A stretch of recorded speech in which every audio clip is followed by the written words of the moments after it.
Welcome to Nurture the Soul. I am your host today. My name is Danielle Hickman, and I am the Minister of Volunteer Engagement with the Global Hope Team. And we are a part of Love the Neighbor at the national setting of the United Church of Christ.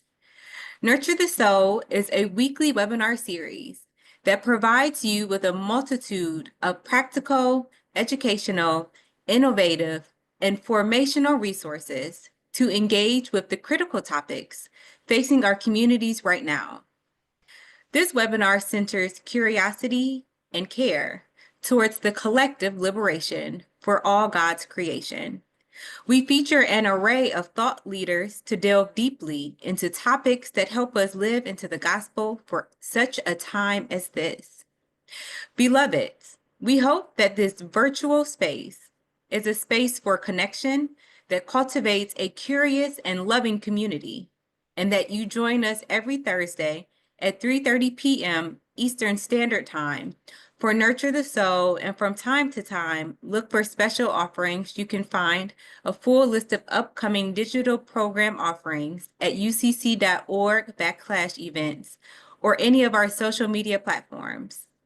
All of our Nurture the Soul webinars are recorded, and a link will be sent out within 72 hours, or you can view the complete Nurture the Soul playlist on YouTube at the link that will be displayed in the chat. If these conversations move you, if what's offered here helps to enhance your ministry or nurtures your soul, we hope you share these webinars with others. And please consider donating towards the annual fund of the United Church of Christ by texting UCC to 41444.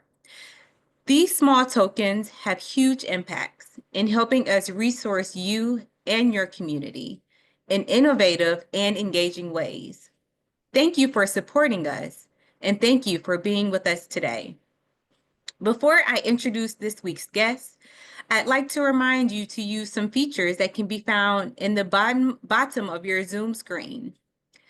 Two in the space of a dialogue bubble. The first is the chat feature, to share where you're zooming in from and to continue the conversation amongst each other. And the second is the Q&A feature, to ask a specific question, as we'll have an opportunity to share your questions at the end of this webinar. And don't forget your reactions option as well. It's great to see how something our guest shares lands with you through these reactions floating around our screens. We'll have time for Q&A, so you can ask the questions that'll help better prepare for your time together this summer. And today we are joined by Reverend Dr. Lorraine Cisneros, the Conference Minister for Kansas-Oklahoma Conference. Dr. Sharon Fenema joined the Movement Towards Justice Curator. Reverend Dr. Vilda Love, the Minister for Racial Justice and Lead Minister for Join the Moment Initiative. And Reverend Mary Nelson, the Acting Conference Minister of the Missouri Mid-South Conference. Throughout the webinar, we will be reading excerpts from banned books that are meaningful for us, and we will begin with Reverend Dr. Lorraine.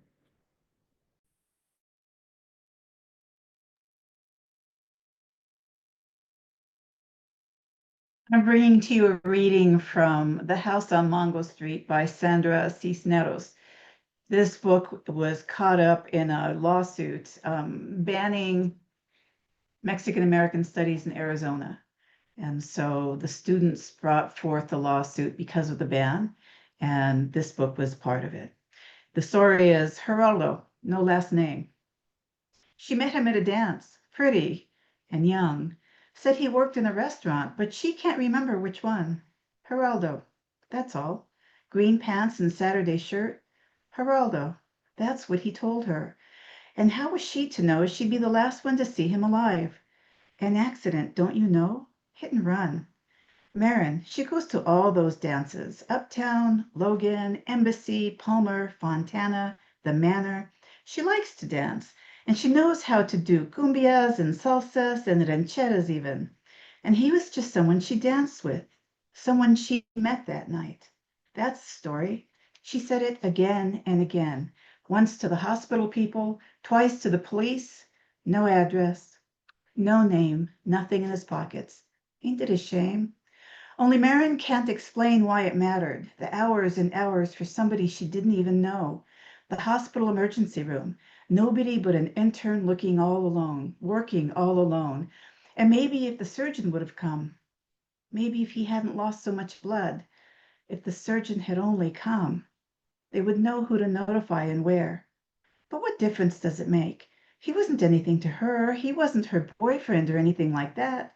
Just another brazier who didn't speak English. Just another wetback. You know the kind. The one who'll always look ashamed. And what was she doing out at 3 a.m. anyway? Marin, who was sent home with her coat and some aspirin. How does she explain? She met him at a dance. Geraldo in his shiny shirt and green pants. Geraldo going to a dance. What does it matter? They never saw the kitchenettes. They never knew about the two-room flats and the sleeping rooms he rented and the monthly and the weekly money orders he sent home, the currency exchange. How could they? His name was Geraldo, and his home was in another country. The ones he left behind are far away. They'll wonder, shrug, remember. Geraldo, he went north. We never heard from him again.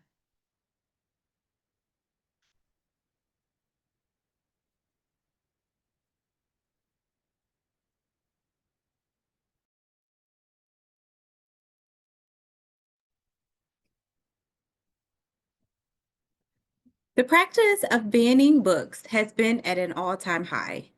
To that end, the conference ministers hosting General Synod found it essential to organize a banned book service project for General Synod 35, which takes place in a few weeks in Kansas City. The service project aims to equip churches in both Kansas, Oklahoma, and Missouri Mid-South conferences the opportunity to build their own banned book libraries at their local conferences and local churches. The banned book project will take place on Sunday, July 13th, from 9 a.m. to 1 p.m. and is a drop-in type of activity. One is not required to be on site for the entire event. We are inviting attendees to either bring or ship books to General Synod. During the event, attendees can assist in sorting books, and they have the opportunity to choose books to take home to add or create their own local banned book library. The hope is the event assists individuals in local conferences, churches, and communities all over the United States in collecting and donating banned books for distribution in different UCC spaces. We hope the service opportunity is seen as an act of love, both for the stories that could otherwise go unheard and for those in our communities that desperately need to hear them. The purpose of the project is to empower a wide scope of communities and voices. It allows us to connect with voices and stories that speak truth and build unity by encountering other stories. Please feel free to get involved if you're not attending by sending books to Synod. Or if you would like to ship your books ahead before attending, you can find the information for a shipping address in the chat. If you're not able to get books in advance, no problem. Eden Bookstore will be on site at General Synod with a display of banned books available for purchase. We will now transition to hear a second excerpt. Greetings, beloved. I'm reading from the 1619 project created by Nikole Hannah-Jones. It's a new origin story. And I'm reading from chapter 4, entitled Fear, written by Leslie Alexander and Michelle Alexander. On May 25th, 2020, a Black man named George Floyd was forced to the ground by several Minneapolis police officers. He remained there, pinned for more than 9 minutes, as Officer Derek Chauvin pressed his knee into Floyd's neck, killing him slowly even as he begged for his life and called out to his dead mother. Just a short time before, a clerk at a convenience store had called 911 claiming that Floyd had purchased cigarettes with a counterfeit $20 bill. Minutes after police arrived on the scene, Floyd was dead. In the days after the killing, a viral video of the murder sparked widespread outrage, and yet none of the officers responsible for Floyd's death were arrested or faced criminal charges, a pattern that felt to many in Minneapolis and beyond painfully familiar. Nationwide, police officers are rarely arrested or charged when they kill, and Black people are significantly more likely to be killed by the police than white people. Public attention to this issue has been growing since 2014 when Officer Darren Wilson shot and killed an unarmed Black teenager named Michael Brown in Ferguson, Missouri, igniting a major uprising in Ferguson and protests from coast to coast. Wilson was never criminally charged for that killing. 2 years later, in Falcon Heights, less than 10 miles from where Floyd was killed, a 32-year-old Black man named Philando Castile was shot and killed during a traffic stop.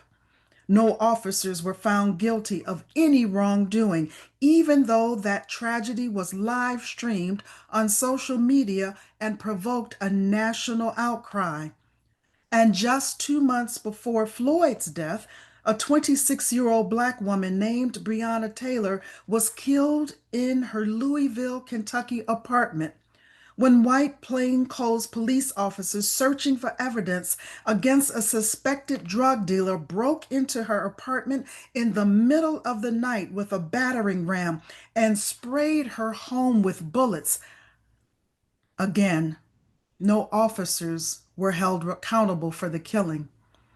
All of these killings were officially justified, according to law enforcement and public officials, by fear of Black people who were viewed as threats by the police.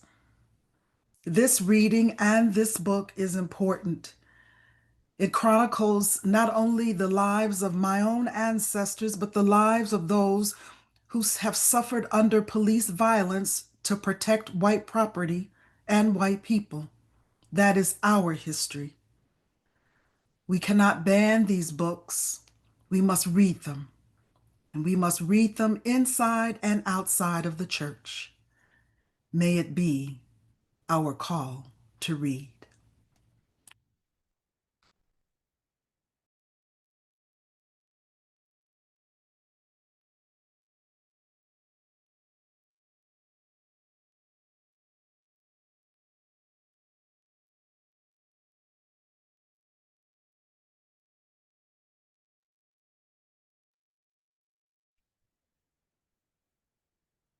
We're so glad that you have joined us for this webinar today, and I want to invite my colleagues to come on to video. We're going to have a little time of a panel discussion about banned books and why this service project is important for such a time as this. As the Book of Esther says, we really do believe that banned books have a vocation in this moment, a calling, a sacred calling in this moment. So I want to invite our panelists to reflect on a few questions. And if you have questions you'd like to ask them, I invite you to use the Q&A feature at the bottom of your Zoom screen. You'll find a little box with a question mark in it. You can put a question in there. You can put them in the chat. And I do love that people are also sharing their favorite banned books. Please continue to do that. That's beautiful. But panelists, I wanted to start with just the question of, why is this service project close to your heart? What made you lean into this moment with this particular project? And I wonder, Reverend Mary, if you would start us off. Sure. On a personal level, thanks, Sharon, for inviting me to be a part of this and for leading our questions today. For me, education is important. And limiting access to books is limiting access to education, limiting access to ideas. We worship a God who is sometimes known as the Logos. And to cut people off from the word is to cut people off from God and from becoming who they could be called to be. And so, personally, for me, I think that limiting access to books, to education, to ideas is theologically problematic as well as dehumanizing, and it's about controlling people. On a professional level, and part of why I'm so excited that we're doing this banned book project in Kansas City this year for this synod is the states where I serve, Missouri, Arkansas, and Memphis, Tennessee, as the conference minister, these are states where book banning is quite prevalent. Missouri is the #3 state with the most banned books in the whole country. And I'm very excited about the idea of our churches providing a witness for the importance of access to books and the importance of saying that no, book banning is not okay, that limiting people's access to ideas is a problem. And here in Missouri, it's a real problem and we want to address it. Thank you. How about you, Reverend Dr. Love? Thank you, Sharon. This is an exciting conversation because I've been reading since the age of 3. Very young age, loved books. I would sit in the closet sometimes and I'd sneak a book, and I was reading text in church at the age of 5 and 6. And so it just was one of those ways in which my family, particularly my mother, who was in school when I was a child, brought home the first book that I read by James Hal Cone. And then she brought home books by Franz Fanon, and she brought books home by Toni Morrison, and later just so many of the greats. And so I was surrounded by folks who were writing and reading. And then I joined a church in the 80s. And the pastor said, if you want to hide something from somebody, put it in a book. Because most of us who were growing up, particularly when my ancestors were growing up, they were forbidden from reading, banned, killed, lynched for reading. And so this is an important project for me personally because I want everyone to have access, even if it's not from reading a book, but the oral tradition. We now have audiobooks, and it's a way for us to continue a tradition that I grew up listening to my family read and speak and teach me that this was important. Why is it important for the church? It is absolutely important. If anyone knows me, I do not follow many rules. And so for a book to be banned means that it is meant to be read. And so I'm excited that we are having these books available at General Synod because the church needs to be well read across the spectrum. Every genre, every culture, every ethnic identity needs to be explored. Every gender identity needs to be lifted up. And so we will have books for children and for adults. And I'm excited. And for those who want to start libraries, because I always wanted one, I can help you start a library. And I'm joined by so many lovely colleagues and so many who want to make sure that this happens, not just for us, but for the next generations who will be leading our church to be well read. Thank you. Yes, yes, yes, may it be so. How about you, Reverend Dr. Lorraine? So, like Reverend Love, I was reading at a young age. I loved to read. My mother loved to read, and we didn't read the classics, but we had Jean and Johnny. I mean, I was reading that stuff when I was younger. They were my sister's books. And it was important. And I think it hurts to think that we can't read what we want to read, that we're being controlled in such a way that we're being told what is not for consumption. My children, they're all grown, they all have libraries of their own, but they started that when they were little. They all had their little library. My father made a bookcase. It got passed as they got older and built their own, but they've always had books in their hands, in their rooms, in their homes now. And I just think that's so important. It's just, if the book that I chose, it was banned because it portrays Mexican Americans in a way that are stereotypical, but yet I saw myself in this book.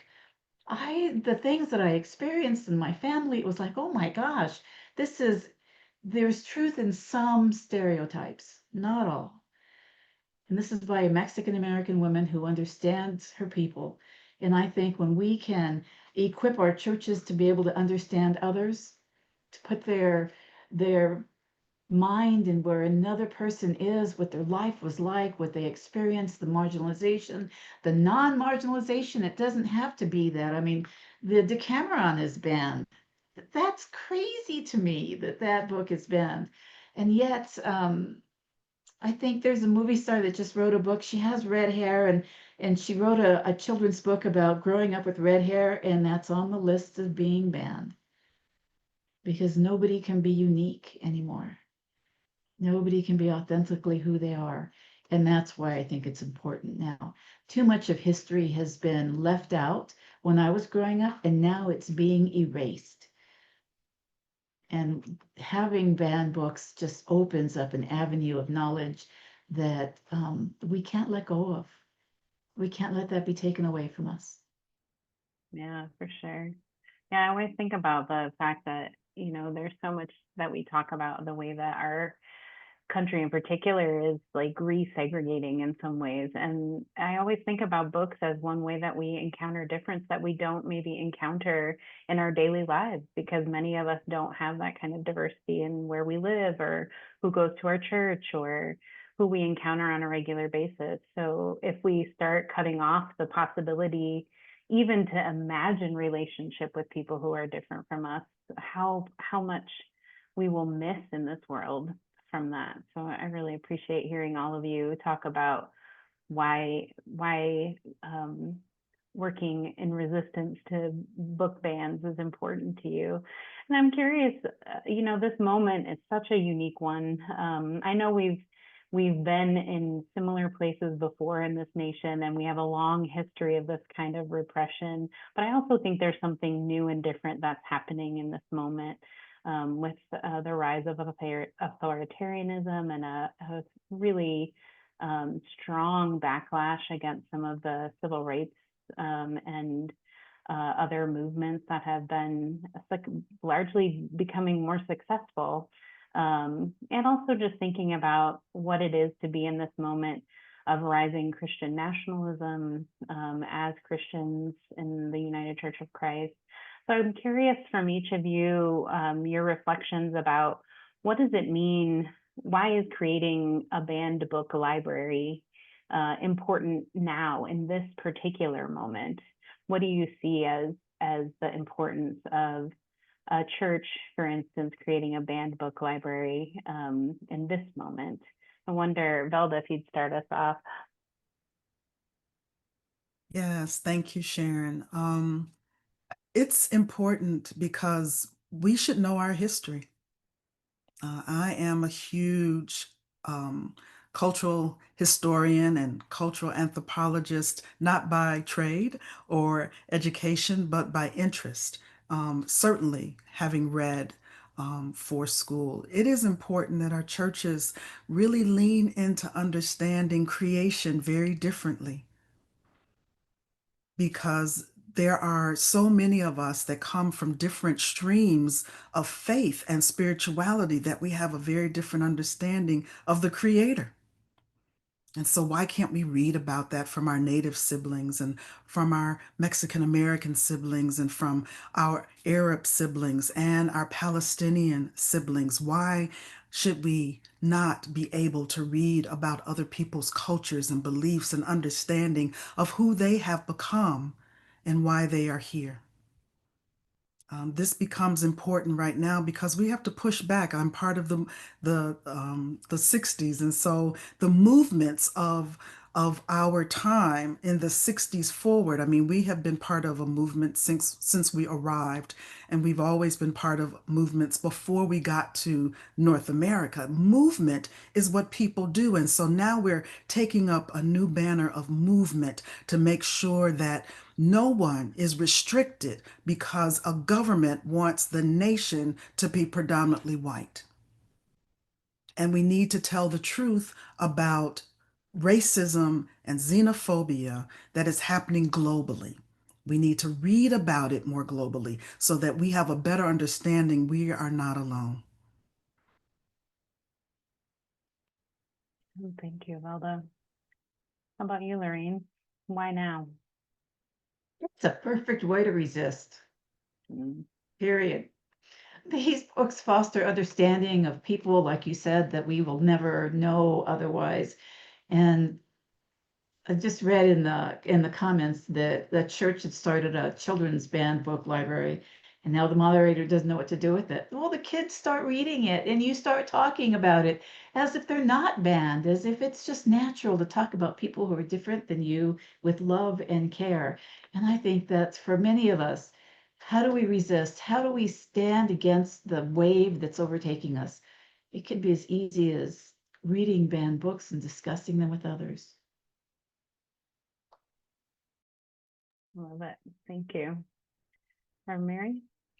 Yeah, I want to piggyback on that because so much of what Lorraine just said was exactly what I would like to say as well. It's an act of resistance, and the desire to restrict access to books is about restricting access to the ideas that are in those books. And the church is a place where we should be able to talk about those ideas and question, why is it that somebody is trying to restrict our access to these ideas? Why is it that somebody is trying to shape understandings and viewpoints that would limit or prohibit these ideas? Is that who God calls us to be? Is that a faithful way to be in the world? What's a better way to be, and how do we shape that world? I think right now we are in a time where the desire to limit access to ideas is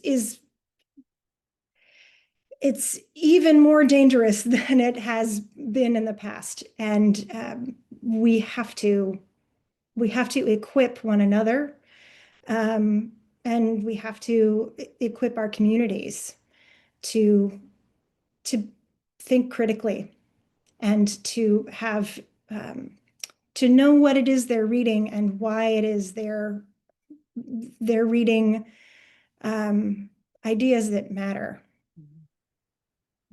Beautiful. Yeah. I was thinking too, as y'all were talking, that I feel like empathy has like become a bad word in our society now. And I think about the way that so much of our faith is rooted in the idea that we are siblings. We are kin to each other. That was part of the radicalness of Jesus's ministry, was that all these people who weren't supposed to talk to each other were talking to each other. All these people who weren't supposed to eat together were eating together. And I think that's one of the things that banned books enable us to do in community, is to encounter difference, not as something that needs to separate us, but as some way that we get to be in relationship to each other, as a way of cultivating empathy, as a way of saying, like, I can read your story and learn about you, and I don't have to be afraid of you, which is what fascism wants us to do, right? To be afraid of each other, because that's how more power goes to the top and less between us. So I'm grateful for that reminder of these ways that reading books like these are acts of resistance in a time like this. And that's a good segue into our last question, which is really about how is this work that we're thinking of here, this work with banned books, a sacred calling, to help us think about this not only as a sort of political or social action, social justice action, but what is it that God is calling to us to be doing in this moment through and with banned books? And Lorraine, I wonder if you'll start us off on that question. Sure. In my understanding of the gospel, in my reading of the gospels in Jesus wanted us to embrace each other completely, not because we're the same, not because of fear, but because of love. And I think at this point, these books can foster that kind of love. I would want nothing more than for someone to ask me about my heritage. I would love to share that. They could read something and then we can have a conversation about it. I would love to be able to ask other people about their things without anybody being upset or thinking that I'm mocking them. I'm not. It's for understanding. And I think that's the faithful calling that I believe we have right now is to foster that openness with each other that these books can bring about. Thanks, Lorraine. How about you, Mary? Yeah, I totally resonate with that. And for me, again, the access to ideas is so important, and the ability to think critically is so important.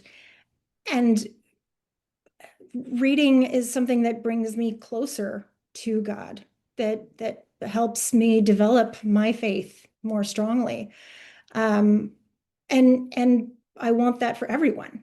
I think that's a part of being a person of faith is the responsibility to learn new things and incorporate them into your understanding of calling and faith and faithfulness. And we can't do that if we can't read. So as a sacred calling to learn more about creation, to learn more about how to be a faithful person, about how to be a member of covenant, we have to keep learning and growing. That's part of this project of life, and so that in itself is a sacred calling. Just learning and growing and questioning and imagining what might be possible is shaping the world, and we have to do it. Okay. Zelda. Yes. Well, Sharon, you and I have been working on creating space. And so I believe the sacred calling really is about collective solidarity. I want to be close to my siblings. I want to be able to listen to my siblings and ask questions the way that Lorraine has stated. And I want to have a sense of awe, and I want to have a sense of wonder. And I want that wonder to help me go deeper and to go back and to do some research and ask more questions. We have grown up in a society that has more answers and doesn't ask the questions. We don't have all the answers. But I believe our faith calls us to sit and wonder together how God is leading us. I also believe that it's a sacred calling because I remember learning about this great theologian who left us words and not text. And later the text come. And then this great theologian also left us folks who could translate a gospel. And women were part of that gospel. The preaching and the teaching and the Holy Spirit fell on women and men from across the region, not just in one space. How pleased would our God be if we did the same? If we made space for people to wonder and wander, to ask questions, to sit together, to be engaged in conversations of solidarity. How do we build that across not just this nation, but the world? And I'm reminded from Pauline Gumbs, her wonderful book, Unbound. How do we connect even with nature? What can nature teach us about being peaceful human beings, about being protective and loving and caring? And so I think books give us that opportunity, and our calling also provides space for us to listen more deeply. Yes, yes. Cultivating the act of listening as an act of love, I think, is a really beautiful part of sharing stories in community. I know there are a couple of questions in the chat that are about where folks can access banned book lists, and I'll talk a little bit more about our toolkit that has lots of lists for you to access. But I think there's also some questions have arisen about how do people bridge the in-church library with the broader community. And I'm curious if any of you have thoughts about that kind of how do we make this so if we create these libraries in our churches, what does it look like to fling wide those library doors and connect with community? Anybody want to? Yeah, I'll jump in and say I'm aware of several churches that have little free libraries outside their buildings, just right in front of the church, you know, right next to the sidewalk, right next to the steps of the church. I think it's so easy to put up a pole and put one of those little free libraries up, and you know that might be a service project for a youth activity in the church, or something that a group of people want to get together and do as a fun project. Some Saturday morning, you know, hanging out together at church, and let's get together and build this little free library. It's a way to engage your neighbors and your community so easily. So just having that outside the doors of the church also then is a presence in your community to help signal to your neighbors, to signal to the community where you're located that we are a place where ideas are welcome, and we are a place where books and thinking and reading and sharing ideas is part of who we are, and we want to encourage that. And you know, if you want to be part of that with us, come on in. But even if you don't, have a book, take a book, leave a book, you know, let's be neighbors together. Yes, thank you, Mary. Oh, sorry, Lorraine. No, go ahead, Mildred. You're good. No, I was just as that question, Sharon, came forth, I thought of the early church where people didn't have buildings, and you sat in the grass or you sat in the park, and perhaps that becomes a way for people to gather, invite people. I've always been part of book clubs. That becomes a way for people to gather. There's a walking path near my home, and there's a little book box that's there, and people can put books in and take books out. There's no card catalog. I'm dating myself. Where you had to look, but you could just go and get a book. I think there are so many creative ways for people to gather and read or to get books. So those are just a few ideas that I think are helpful, particularly for children.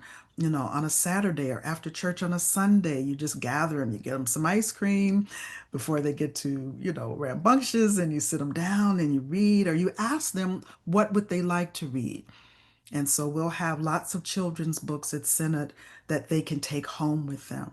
And so will start another conversation when they return to their communities. I think both of those ideas are wonderful. They're beautiful, and they bring the books to the church and out into the world. And I would like to see some of the local churches start having book clubs in the park where they read the books, they discuss the books, and then when they're done with the book, they put it in their little library. So if somebody asks them, they say, "Oh, I read that. That one's really good." But other than just putting it out there, let them ingest it, let that feed them, and then they can talk to their friends and say, "We're reading this book and it's really amazing. Can I share it with you? Want to come?" And whatever. But I think it's important that these libraries, somebody had written, what do you do so that they don't just gather dust on the shelves? That's it. You bring them alive in the church. And then you open the doors wide and you share what you've learned and the people can see that the books didn't turn you into a monster. right? They just gave you more ideas and more love and more empathy for others. I think those are all good ideas. Yeah, I love that. Yeah, I was thinking as y'all were talking, I was thinking about the trend, like I don't know, it was probably a decade ago, of where churches were like giving every one of their members like $100 to go do something good with. Do you remember that? Does anybody remember that? That was like a big deal when I was like in div school.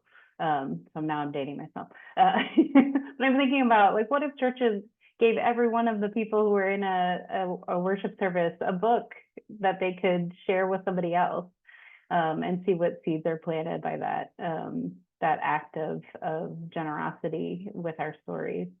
I think that could be really fun. Well, I thank you, panelists, and I thank all of you who are offering such wonderful insights in the chat. Thank you for the collective wisdom that is gathering there from teachers and librarians and those of you who have been doing this work. Keep them coming. There's so many great ideas that are there and so many good books being recommended. But we're going to shift a little bit to hear another reading from a banned book. Thank you. This is A Wrinkle in Time, and it's a book that was really important to me in my childhood, and I'm very happy to be able to share it now. It's a book that's been banned and or controversial for being both too Christian and not Christian enough, which I think is very interesting criticism. And I will say it's a book that has shaped my faith, and this excerpt I've chosen is an image that sticks with me, that has stuck with me for a very long time. So it's the middle of the book, it's the middle of chapter 6. Below them, the town was laid out in harsh, angular patterns. The houses in the outskirts were all exactly alike, small, square boxes painted gray. Each had a small, rectangular plot of lawn in front, with a straight line of dull-looking flowers edging the path to the door. Meg had a feeling that if she could count the flowers, there would be exactly the same number for each house. In front of all the houses, children were playing. Some were skipping rope, some were bouncing balls. Meg felt vaguely that something was wrong with their play. It seemed exactly like children playing around any housing development at home, and yet there was something different about it. She looked at Calvin and saw that he, too, was puzzled. "Look," Charles Wallace said suddenly, "they're skipping and bouncing in rhythm. Everyone's doing it at exactly the same moment." This was so. As the skipping rope hit the pavement, so did the ball. As the rope curved over the head of the jumping child with the ball caught the ball. Down came the ropes, down came the balls, over and over again. Up, down, all in rhythm, all identical, like the houses, like the paths, like the flowers. Then the doors of all the houses opened simultaneously, and out came women like a row of paper dolls. The print of their dresses was different, but they all gave the appearance of being the same. Each woman stood on the steps of her house, each clapped, each child with the ball caught the ball, each child with the skipping rope folded the rope. Each child turned and walked into the house. The doors clicked shut behind them. "How can they do it?" Meg asked wonderingly. "We couldn't do it that way if we tried. What does it mean?" "Let's go back." Calvin's voice was urgent. "Back?" Charles Wallace asked. "Where?" "I don't know. Anywhere. Back to the hill, back to Mrs. Whatsit and Mrs. Who and Mrs. Which. I don't like this." "But they aren't there. Do you think they'd come to us if we turned back now?" "I don't like it," Calvin said again. "Come on." Impatience made Meg squeak. "You know we can't go back. Mrs. Whatsit said to go into the town." She started on down the street, and the two boys followed her. The houses, all identical, continued as far as the eye could reach. Then, all at once, they saw the same thing and stopped to watch. In front of one of the houses stood a little boy with a ball, and he was bouncing it. But he bounced it rather badly and with no particular rhythm, sometimes dropping it and running after it with awkward, furtive leaps, sometimes throwing it up into the air and trying to catch it. The door of his house opened, and out ran one of the mother figures.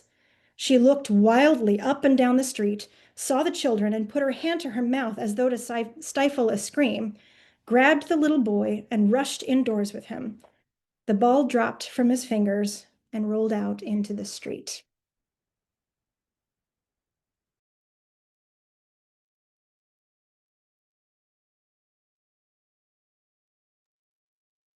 Thank you so much, Mary, for that reading. I wanted to just tell you a little bit about some ideas for ways that you can continue this work in your communities. Creating a banned book library in your community. There have been lots of ideas shared already in the chat, but just wanted to lift up to you the toolkit that we've created to accompany this service project, and some ideas that are in it for how you can do this in your own congregations. You could, invite congregation members to purchase and donate banned books. You could just start simply by curating the books that are already in your library that are banned if you have a church library. You could even make it easy for folks and create a wish list on bookshop.org where folks can buy books directly and have them shipped to the church. You could have a banned book Sunday where you invite church members to bring their favorite banned book with them and have some time during the worship service where they share with each other why those books are important. There are lots of other ideas for ways that you can do that. We also have a banned book blessing that you could, for if you decided to do this in your church, you could share that blessing. And there are some other ideas for ways to have this be incorporated as part of worship. There are lots of different ways to do this in your own communities, and we really hope that you will take encouragement and ideas from this webinar, from the toolkit, from the banned book blessing, and really think about how in your communities this could be possible, that it doesn't only have to be something that happens at Synod, but we really want this to be something that happens across the United Church of Christ, because we really believe that this is a key gift that our denomination can be offering in this moment, is this way of celebrating stories, this way of sharing stories, and this way of honoring stories as sacred across the spectrum of human experience. That is part of who we are as people who are part of the United Church of Christ, who covenant to be with one another across difference, who understand that difference is part of what makes us a glorious image of God in all of our diversity. So we hope that you will take on this challenge and look at some of these banned book lists. I think if you're like me, you may be surprised how many books are on there that you love and read all the time, or have read or have impacted you. And just think about what it would be like if you had never encountered that book, if you had never read that book that changed the way you thought about something. And imagine that someone else could be invited into that gift of understanding, that gift of awareness, that gift of awakening by this effort that your community is undergoing. So I wanted to offer a reading from another banned book, and this is from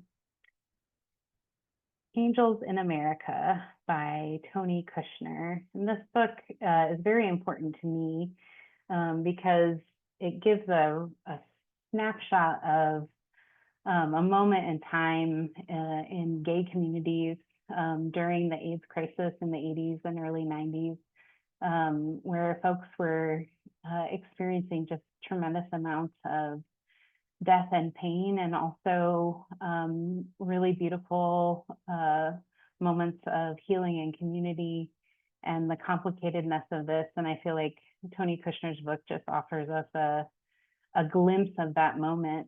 And it is, to me as a queer person, such an important honoring of this moment in history where a whole group of people were told that they didn't matter, and yet persisted. And because they did, I'm here. And so I wanted to share just this little excerpt from the very end of the book. This is a play, so the character who's speaking to start is the character Prior, and it'll kind of alternate between characters, but I think you'll get the gist of it. So Prior starts, this is the angel Bethesda. Lewis will tell you her story. And Lewis says, oh, well, she was this angel. She landed in the temple square in Jerusalem in the days of the second temple. Right in the middle of a working day, she descended, and just her foot touched the earth. And where it did, a fountain shot up from the ground. When the Romans destroyed the temple, the foundation of Bethesda ran dry. And Belief will tell you about the nature of the fountain before its flowing stopped. And Belief says, if anyone who was suffering in body or in the spirit walked through the waters of the fountain of Bethesda, they would be healed, washed clean of pain. They know this because I've told them many times. Hannah here told it to me, Prior says. She also told me this. When the millennium comes, not the year 2000, but the capital M millennium, the fountain of Bethesda will flow again. And I told him I would personally take him there to bathe, and we will all bathe ourselves clean. And Prior says, the fountain's not flowing now. They turn it off in the winter, ice in the pipes. But in the summer, it's a sight to see. I want to be around to see it. I plan to be. I hope to be. This disease will be the end of many of us, but not nearly all. And the dead will be commemorated and will struggle on with the living. And we are not going away. We won't die secret deaths anymore. The world only spins forward. We will be citizens. The time has come. Bye now. You are fabulous creatures, each and every one. And I bless you. More life. The great work begins.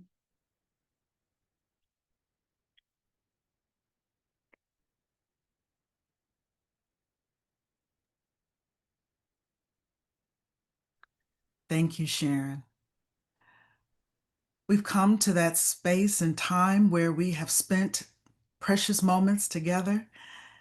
And I invite the panelists to show up and as we end our time together. There's so many ways for us to become siblings. Reading is one of them. Not by banning books. Our faith calls us to the deep. And the deep means that we go into spaces and places that we may fear or have questions about. And so here we are. And so I want to thank Mary, Reverend Mary Nelson, for showing up and being authentic and reading. I want to thank Reverend Dr. Lorraine Cisneros for her commitment to justice and the books that represent her gender, her identity, her culture. Thanks, Danielle, for showing up and for being one of our hosts, and for Dr. Sharon Finema for the ways in which her grace, her creativity, and her words are sacred and bring beauty into all spaces that she inhabits.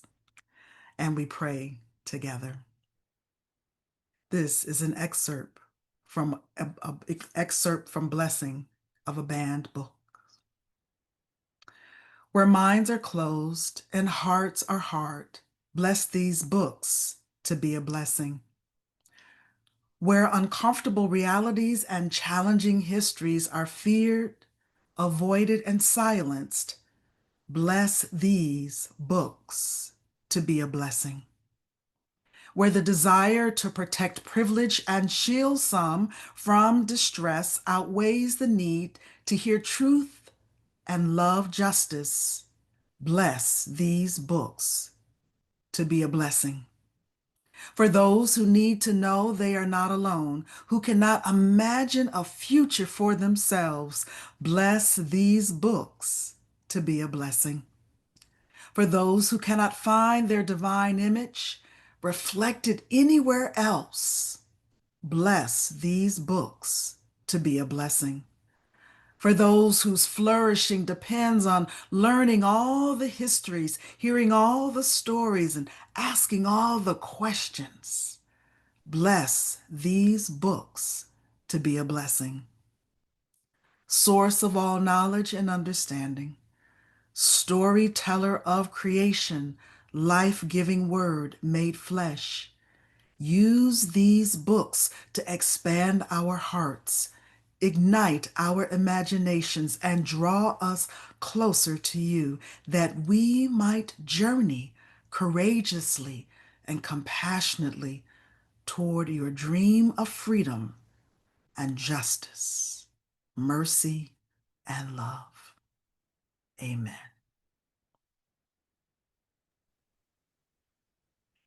Thank you, Velda. Thank you so much, everyone, for joining us for this webinar today.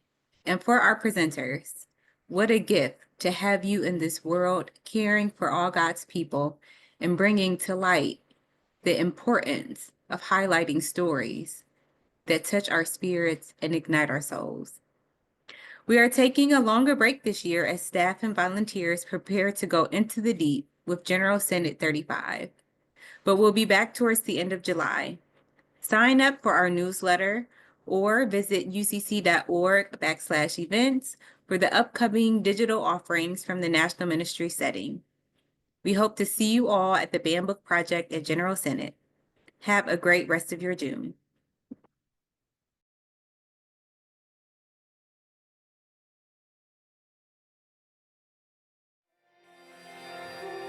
Siblings in Christ, if you are moved by this conversation, if what's been offered here has helped enhance your ministry or has nurtured your soul for the journey, please consider donating to the annual fund of the United Church of Christ by texting UCC to 41444. Your support will help to provide programs like this, which are an essential part of our ministries in the United Church of Christ. Thank you for your support. Be blessed on your journey and know that you are not alone. We are holding you in prayer. Amen.